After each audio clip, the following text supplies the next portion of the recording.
Hey nerds, Fino here with a guide for the GUDAGUDA rerun. If you're a longtime viewer, this video might sound a bit familiar because it's pretty much the same script I used for the original event. I did such a good job future-proofing it that it's actually more accurate to the rerun than it was to 1.0. Classic year 1 incompetence on my part. The old version also sounds like I'm on Xanax, so I'm gonna do us all a favor and give you this instead. First off, if you're gonna roll an Okita, do so straight away. This ain't a servant guide, but I'll tell you right now that she's a strong saber, and totally worth rolling on if you haven't committed to a future servant yet. That and this event has GUDAGUDA Poster Girl, which is probably one of the strongest gacha CEs that has ever been added to the game. It gives a 3-turn taunt, which, yeah, I shouldn't need to spell out the applications of turning any servant you want into St. George. Once you're done with that, roll in the friend point gacha until you've got 4 copies of Fate GUDAGUDA Order, or more likely, you'll run out of friend points first. I think I rolled a grand total of 1, so yeah, have fun with that. You'll obviously want to set up your party and support list at this point, but pay attention to these servants in particular. Even if they're underleveled, putting them in your backline is a must for effectively farming Honnoji points. You'll get Nobunaga during the event, and some of you got Emiya as a starter/ticket pick, but Ku Cullen and Ushiwaka also stand out as very useful frontliners, if you've been investing in them. Medusa's okay, but I wouldn't use Benkei or Mephistopheles, since they suck serious shit. Stick them up your team's ass and hope they never come out. Whenever possible, you'll want to use a support Okita with whatever craft essence you're looking for. If you don't find her in the All or Saber tabs, refresh and try a second time. If that fails, look around for a Nobunaga or Emiya. These 3 give the highest Honnoji point premiums of all the bonus servants, and you should stack them whenever you can. Speaking of points, this event runs 2 distinct resources. You have the farmable trade-ins like you've seen in previous events, but also Honnoji points that you can't spend, but just accumulate with rewards at specific milestones. Unlike a lot of events, the shop craft essence doesn't give bonus drops to those trade-in items. Instead, GUDAO increases your point drops. Every day there's going to be a 1 AP one-time quest where you slaughter cute little Nobus to get truckloads of Honnoji points. You'll want to support Okita and as many copies of GUDAO as you can field.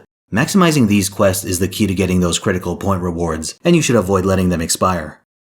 Of course, there's the little matter of actually farming those GUDAOs, which require trade-ins. Now these event items have verbose Japanese names that our brutish Western tongues couldn't possibly pronounce. So what I'm going to do instead is borrow some shorthand from an older guide by Reddit user Energizing Lemon, and call them pots, bowls, and gourds. This time around you can start with the lowest rarity gourds by equipping every copy of Fate GUDAGUDA Order and smashing your face into the 10 AP quest. Some people will tell you to grab enough gourds for both the craft essence and a golden skull. Personally, I'd focus on getting every copy of GUDAO in every category first. If you're playing the straight and narrow, you'll have empty CE slots on your team, and my approach makes things a bit more efficient in that regard. You'll want to repeat this process with the 4-star after party order and the 20 AP quest for bulls, and then do it again with the 5-star GUDAGUDA Poster Girl and the 40 AP quest for pots. Later on you'll get other 40 APs that are more efficient for each of these resources, but you'll waste a lot of Honnoji points if you farm last minute. Oh, and if you have GUDAO from last year's event, absolutely use that right away.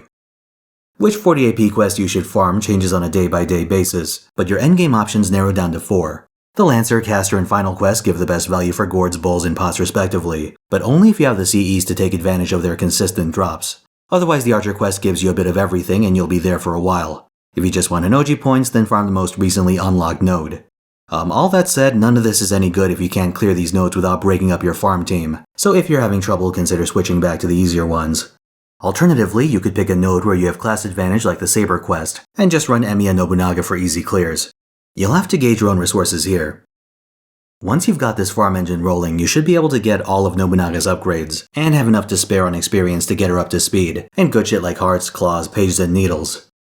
Oh, and one final thing. You're gonna get some weird craft essences that don't do anything by themselves. These are pure experience, and you'll want to bank them in your second archive, unless you've got something you want to level right now. Personally, I'm gonna save that shit for Golden Sumo number 3, but I get that not everyone might share my good taste. Thanks for watching. Okita guide coming soon-ish. If you enjoyed this video, by all means like, sub, click on that stupid bell, and show it to your friends who don't know any better. The video I mean, not the bell. In any case, till next time.